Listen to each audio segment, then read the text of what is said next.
COVID Watch Weekend. Review ng mga nagaganap sa nakaraang linggo sa ating laban kontra COVID-19. Pagkilala sa mga frontliners, talakayan sa iba't ibang issue kaugnay ng pandemya at pagtunghay sa sinasabi ng Biblia sa nararanasan nating krisis. COVID Watch Weekend. Magandang araw para sa panibagong edisyon ng COVID Watch Weekend. Ito po si Heidi Bernardo Sampang. Sa ating balitang COVID Watch, ang pagkonsidera ng gobyerno na palawigin ang bakuna sa mga butika hanggang sa mga lalawigan. Ang babala ng WHO tungkol sa hindi patiyak na pagtatapos ng pandemya. Gayon din naman ang warning ng ating DOH tungkol sa mga pekeng anti-COVID-19 pill at ang kalituhang idinulot ng pagpapatupad kamakailan ng No Vax, No Ride policy. May bago rin tayong Frontliner of the Week na makikilala mamaya sa pamamagitan ni Joy Kawayan Combatier. At syempre, mayroon din po tayong special report mula kay Mari Boyles Aragona at devotional talk mula kay Kuya Dan Andrew Cura maya-maya. COVID-19 Watch. Pinag-aaralan ng pamahalaan na magkaroon din sa mga lalawigan ng bakuna sa butika na unang sinubukan sa ilang pharmacy sa National Capital Region nitong Enero 20. Ayon kay Presidential Advisor for COVID-19 Response Vince Dizon, tatagal muna ng 1 linggo ang pilot implementation ng programa bago ito dalhin sa iba pang bahagi ng bansa. Nilinaw ng pamahalaan na may pre-registration ang booster shots na ibibigay sa bakuna sa mga butika. Nagpaalala ang National Task Force Against COVID-19 na libre ang pagpapabakuna, dalhin lamang ang vaccination card at valid ID. Tiniyak naman ng Department of Health na sumailalim sa training ang lahat ng mga magbabakuna at ang mga magbabantay sa bakunahan sa mga butika. Aminado ang Malacanang na nagkaroon ng kalituhan sa pilot run ng No Vaccination, No Ride policy ng pamahalaan. Ayon kay Acting Presidential Spokesman at Cabinet Secretary Carlo Nograles, hindi talaga naiwasan na magkaproblema ang mga law enforcers sa implementasyon ng kautusan. Binigyang diin ng palasyo na sang-ayon sa napagkasunduan ng IATF kabilang sa mga itinuturing sa essentials ang pagpasok sa trabaho, katulad ng pagbili ng gamot, pagbili ng pagkain at iba pang humanitarian considerations. Ngunit kailangan umanong magpakita ng proof of employment ang isang manggagawa bago siya pasakayin sa pampublikong transportasyon. Enero 17 nang umarangkada sa National Capital Region ang No Vax, No Ride policy ng Department of Transportation.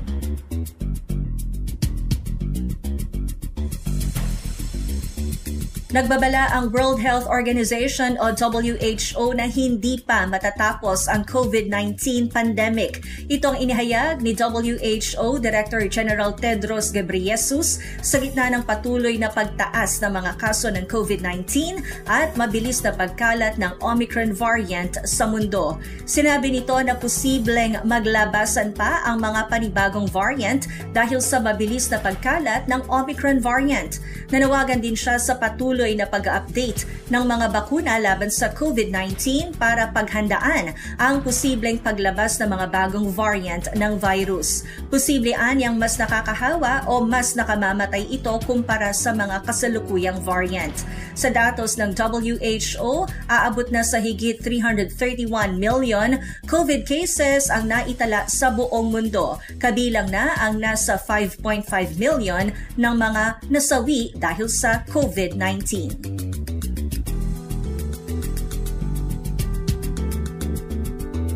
Binalaan ng Department of Health ang publiko laban sa mga pekeng gamot sa COVID-19 tulad ng Molnupiravir na pinagkalooban na ng FDA ng Emergency Use Authorization at Compassionate Special Permit. Ipinaalala ng DOH na ang Molnupiravir ay isang oral medication para sa mga pasyente na kumpirmadong COVID-19 positive, may mild symptoms at nasa edad 60 pataas, may active cancer, chronic kidney disease, chronic obstructive pulmonary disease, obesity, serious heart condition at diabetes.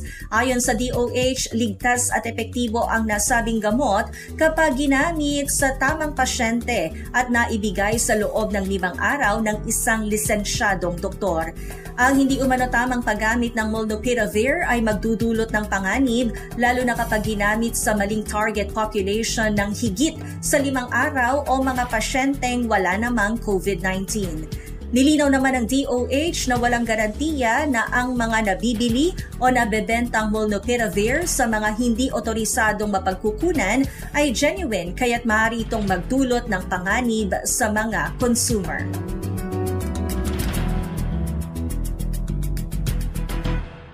Ang ating frontliner of the week ay si Reverend Jose Custodio, isang counselor sa Coronadal City Anti-Drug Abuse Council. City Director din siya ng National Auxiliary Chaplaincy Philippines Incorporated at pastor ng Coronadal Community Christian Fellowship.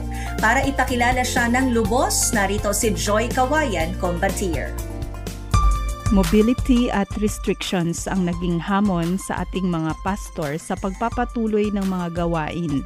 Ngunit para sa ating frontliner of the week na si Pastor Jose Johnny Custodio, Director ng National Auxiliary Chaplaincy Philippines Incorporated o NACPHIL, may ibinigay na mga panibagong assignment ang Panginoon sa kanya bilang counselor ng Coronadal City Anti-Drug Abuse Council o CADAC.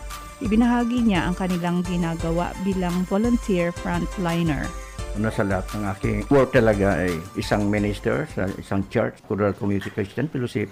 At nagkataon din na nablessing nga ako ni Lord bilang city chaplain. Appointed ako ng national as a city director ng NACPHIL, then at the same time sa CADAC. Ang gawain kasi ng NACPHIL is mandated by the DLG kasi sila ang partner namin ng moral values. Yung programa ng gobyerno na Moral Recovery Program and Values Formation. So 2020, yun na sana ang pag-umpisa namin kasi to pursue that program, kailangan ng backup ng mga pastor. So we conducted training for chaplaincy sa iba-ibang mga pastor. So, hawa ng Diyos, nakapag-training naman, kaya lang, imbis na mag-umpisa na kami magbaba sa barangay to teach the values, moral values, ay naudlot dahil bawal naman ang mag-face-to-face kasi may palisyan na no gatherings. So, yun, hindi nakuha ang values formation sa barangay. Pero gumawa ng paraan si Lord na ako mismo naka-affiliate doon naman sa CADAC. So, ang CADAC naman ang ginamit ni Lord na talagang hindi makahinto na hindi mag-stop ang gawain kasi ang CADAC naman ay mayroong mga client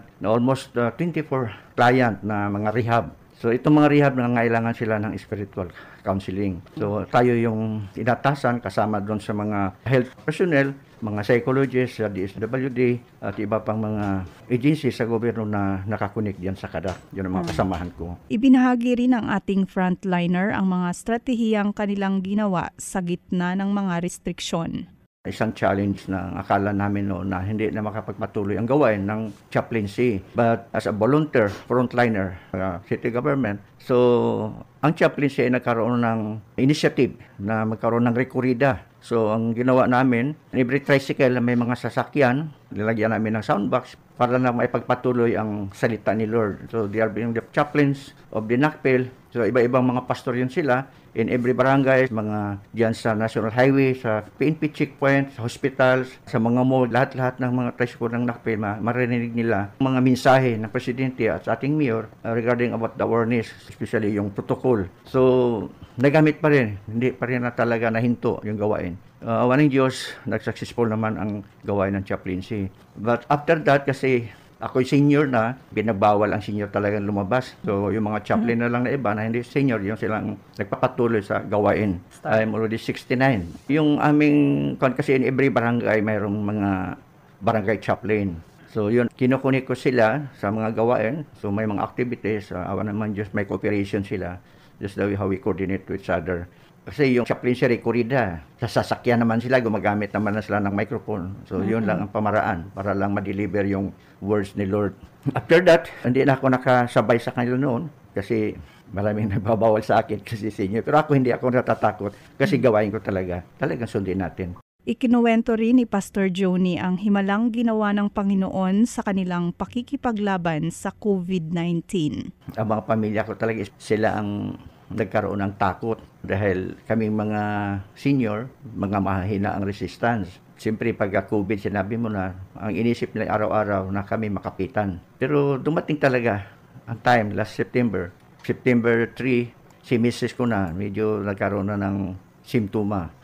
So, automatically, napunta kami sa barangay para ipaalam na mayroon na siyang naramdaman, then nagpa-swab test na siya. So, 2 beses, positive talaga siya. Then, nagkaroon siya ng positive na result. So, binadala na kami sa Surala, sa Social General Hospital. Pitsa 4 na kami, nakain doon. Pero si Mrs. ko lang ang na-swab test na positive ako, hindi na-exam kasi sabi nila, positive ka na rin kasi makasama kayo. So, 10 days kami na nagsama doon sa hospital. Napalibutan kami ng puro may sakit din. Masawa ng Diyos ako sa pagsama namin sa hospital noon, hindi ako nakapitan. Wala akong naramdaman. So, siguro, sadya ni Lord para magkaroon siya ng watcher na makaalalay sa kanya. Kasi si Mrs. ko, before siya nagka-COVID, since 2018, mayroon na siyang sakit na cancer, leukemia. Then, nagkaroon din siya ng heart enlargement. Mayroon pa siyang pneumonia. So, in that period, nasa isipan ko na, ito bang pagsasama namin? Ito na ba yung banding namin? Na maging closer kami? Magsama kami kasi time na ito na kukunin na si Mrs. ko. Parang gano'n. Yun ang inisip ko na baka si Mrs. ko kunin na ni Lord. Pinag-prepare ko lang ang sarili. Pinag-prepare ko lang na tanggapin ko talaga na gano'n ang mangyari. Pero after 10 days, na-transfer na kami sa quarantine sa Barrio Uno. So doon nangyari ang pinaka-the best talaga. How great is our God. Kasi before we discharge, ang x-ray niya, yung heart enlargement niya, naging normal, na intact. Ang pneumonia niya, wala na nakita. Yung leukemia, bumaba, malapit na sa normal. Pinagaling pa ang COVID. So, nakita ko na ang tao nag-iisip na yun ang katapusan niya. Pero hindi pala. Kasi si Lord may plano pa sa buhay niya. Doon ako nagpapasalamat sa Panginoon. Kasi ang mga salita ni Lord, yung promise niya, that never leave you and never forsake you. Kung yun nga, yung relationship natin kay Lord, kung talagang intimate, alam natin hindi tayo napapabayaan. Iko-comfort niya tayo. So, yun ang nangyari, ang kabutihan at ang kadakilaan ni Lord sa buhay namin sa nangyari sa misis ko. So, para sa ngayon na misis ko, makapagbiyahe na, punta na ng Davao, kayang-kaya na ang katawan. Sa huli, ibinahagi ni Pastor Joni kung paano niya pinaglalabanan ang stress at may iniwang mensahe para sa bawat isang tagapakinig. Ang sikreto ko lang talaga, si Lord, ang sarili ko, na-entrust ko na talaga sa Kanya, nakarely ako sa Kanya, kung anong ginagawa ko. Pinaghahanda ko ng sarili ko, si Lord na alam niya lahat kasi God knows everything. Yung sa atin lang, we have to submit. Kaya hindi ako nagkaroon ng stress, wala din ako takot. Relax ako during the time, kahit na ng surge talaga, wala akong naramdaman na takot. Talagang tanggapin natin ang katotohanan na may pandemic man o wala, ang tao may katapusan. Kasi temporaryo lang buhay natin dito sa lupa. So, i-prepare ang ating sarili. May pandemic mo wala, anytime, na ipaghanda natin ating sarili. Kasi mga bagay na ito, mga tsansa ito na binibigay sa mga tao na nakakalimot, na magbalik na sa Kanya, na bigyan ng panahon, huwag nating aksayahin ang ating time. Isipin nyo naman, hindi lang sa Pilipinas ito nangyari, ito buong mundo. So, kung iisipin natin lahat ng tao sa mundo, talagang binigyan na ng pagkakataon ni Lord. Na hindi judgment kaagad. Hindi binibigyan tayo ng pagkakataon sa pagbabago. Kasi itong time na ito, marami nag-isip na baka bukas, nandiyan na yung judgment. Kailangan pa magbago. Bukas, o baka ngayong gabi pa lang, tapos na ang buhay mo. So, sa ngayon, habang may buhay ka, humihinga ka, talagang paghandaan mo yan. Think positive. Huwag kang matakot sa pandemic na yan. May pandemic man o wala, may katapusan tayo. Ipaghanda lang natin ang ating buhay pa kay Lord. Don't wait for tomorrow. Life is too short. Ngayong panahon ng pandemya, natutunan natin ang kahalagahan ng kahandaan. Hindi lamang sa praktikal na aspeto, kundi maging sa aspetong espiritual. Paalala ng Amos 4:12, humanda kayong humarap sa inyong Diyos. Para sa COVID Watch Weekend, ako po si Joy Kawayan Combatier. Maraming salamat, Joy. Samantala, patuloy din po kami nagpapasalamat sa inyong pinansyal na suporta para sa FEBC Philippines. At kung kayo naman po ay interesado na makibahagi po sa ating gawain, bisitahin lamang ang webpage na donatenow.febc.ph o di po kaya ay tumawag sa 0947-333-5605 para sa detalye. Maaari na rin pong mag-donate para sa FEBC Philippines sa pamamagitan ng GCash.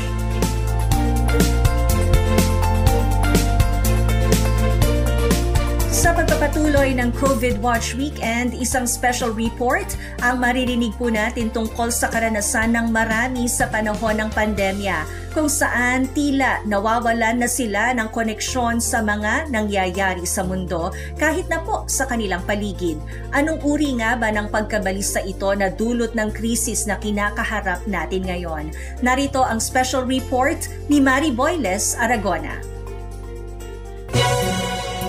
Kung may isang bagay na magandang idinulot ng mga lockdown dahil sa COVID-19 pandemic, ito ay ang pagbaba ng outdoor noise level na mula sa traffic at iba pang human activity sa iba't ibang bahagi ng mundo.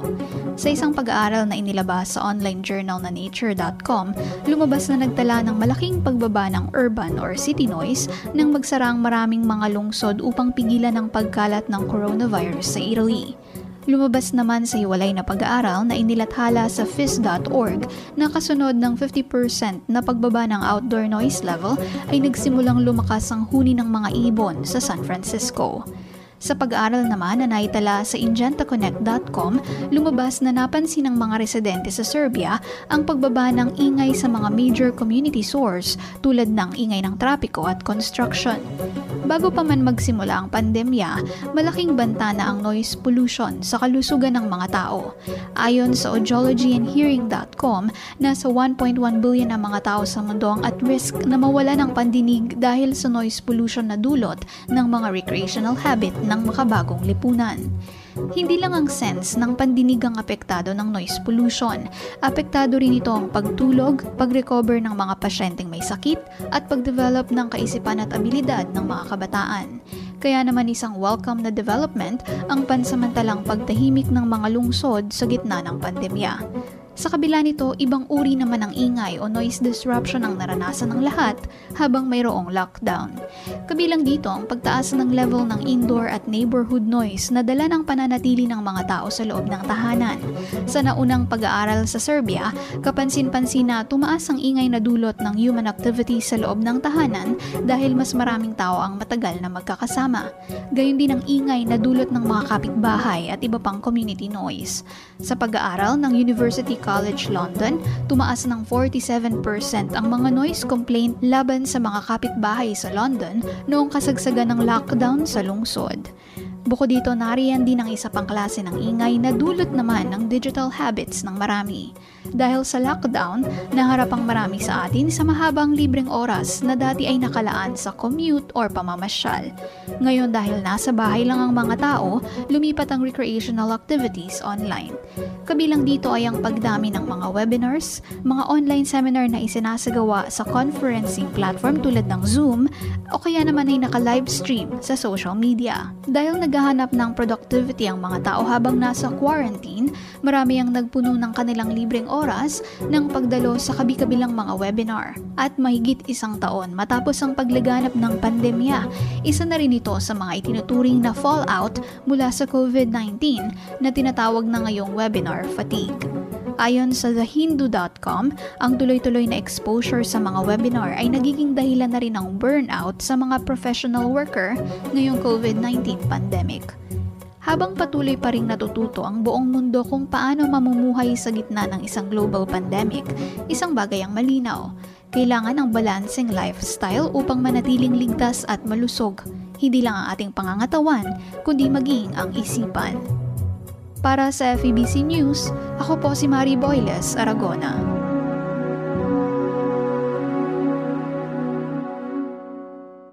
Maraming salamat, Mari. Kamakailan po ay nabanggit ko sa isang workshop ang isang hamon para sa mga broadcaster na naka-work from home. Mahalaga naman po na nalalaman at syempre nararamdaman po natin ang takbo ng buhay at mga kaganapan sa mga ibinabalita namin. Hamon po sa amin na manatiling konektado sa kung ano nga ba ang mga nangyayari sa ating paligid habang naka-self-isolate sa bahay. Pero meron pa daw pong higit na mahalagang disconnection na dapat nating harapin. Yan po ang ibabahagi sa atin ngayon ni Dan Andrew Cura, ang CEO ng FEBC Philippines.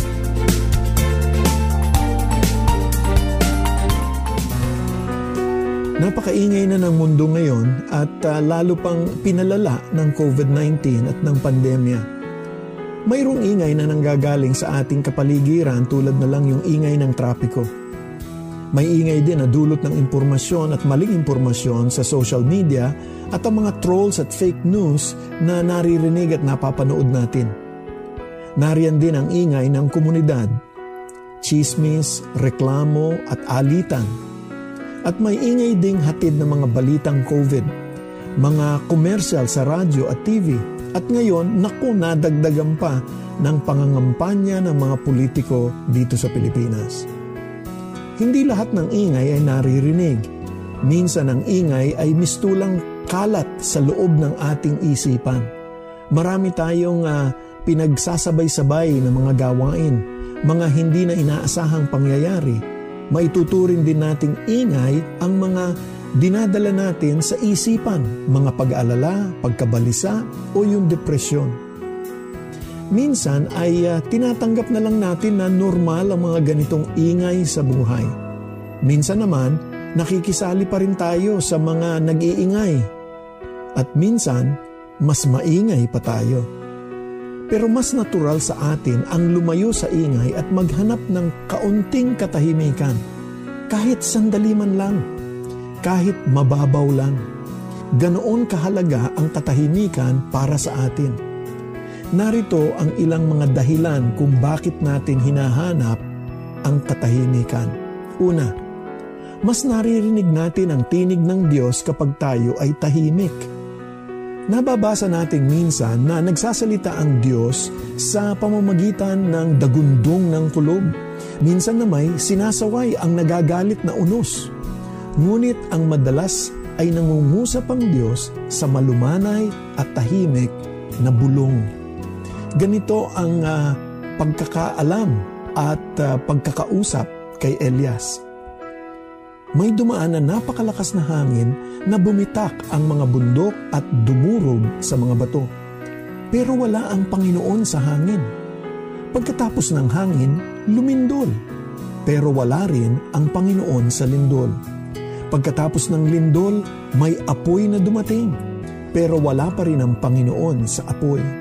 Pagkatapos ng apoy, may narinig siyang tinig na parang bulong. Nang marinig ito ni Elias, nagtakip siya ng kanyang muka gamit ang kanyang balabal. Lumabas siya at tumayo sa bunganga ng kuweba. Biglang may tinig na nagsabi sa kanya, "Ano ang ginagawa mo rito, Elias?" Unang Mga Hari, Kabanatang 19, talatang 11 hanggang 13. Sa ating panahon, nangungusap siya sa pamamagitan ng mabibigat na mga karanasan tulad na lang ng malubhang karamdaman o pagkawalay sa mahal sa buhay. Kapag huminahon na tayo sa kabila ng pagdadalamhati, saka natin naririnig ang tinig ng Diyos. Pangalawa, mas maririnig natin ang ating sarili kapag tayo ay tahimik. Dahil sa ingay ay nawawala ang ating atensyon sa mga dapat pinagtutuunan natin ng pansin. Hindi tayo makapag-isip ng maayos.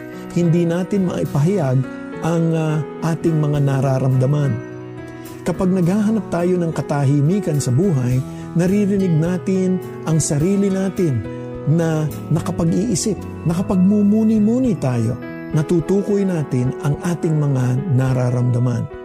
Dumarating ang mga ito kapag nailalayo natin ang ating sarili sa ingay ng sarili natin at ng ating mundo. Pangatlo, nanunumbalik ang ating lakas kapag tayo ay tahimik. Sinasabi ng mga eksperto na ang madalas na pananahimik natin ay nakapagpapababa ng stress at nakapagdudulot ito ng mahimbing na tulog. Nagpapabuti sa kalusugan ng utak at natural na paghilom ng ating katawan. Mas nakatutulong ang katahimikan kaysa sa pakikinig ng mga malumanay na musika. Mas tahimik, mas payapa. Tandaan natin ang paanyaya ng Panginoon, ang ating mabuting pastol. Pinapahimlay niya ako sa luntiang pastulan at inaakay niya sa tahimik na batisan. Pinanunumbalik niya ang aking kalakasan. Awit 23, talatang 2 hanggang 3. Ang wika pa nga ni David, mapayapa ako at nasisiyahan, tulad niyong sanggol sa bisig ni inay. Awit 131, talatang 2. Pangapat, lumalago ang ating kalakasan at karunungan sa ating pananahimik. Ayon sa propetang Isaias, may lakas at tibay ng loob ang taong may katahimikan at kapanatagan. Magbalik loob kayo sa akin at pumanatag, dahil ililigtas ko kayo. Huwag kayong mabahala kung di magtiwala sa akin, dahil palalakasin ko kayo. Isaias, Kabanatang 30, talatang 15. Ayon kay Haring Solomon, may karunungan ang taong marunong manahimik. Ang taong hangal ay hindi makapagpipigil sa kanyang galit, ngunit ang taong marunong ay nakapagpipigil ng kanyang sarili. Kawikaan 20, talatang 11. Hindi nating lubusang maiiwasan ang ingay sa normal na takbo ng ating buhay. Ngunit maaari tayong lumayo upang masumpungan ang katahimikang kailangan ng ating puso at isipan.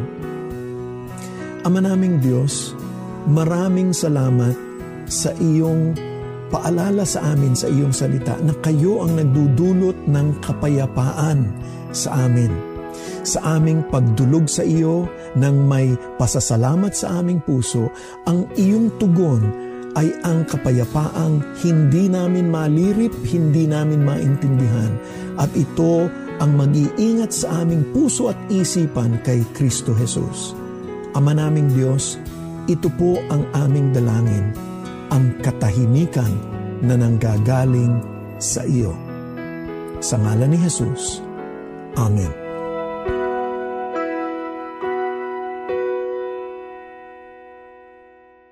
At yan ang kabuuan ng ating COVID Watch Weekend ngayon. Manatili nga po tayong konektado sa ating kapwa, maging sa ating paligid at higit sa lahat sa ating Panginoon habang nagpapatuloy ang pandemya ngayon.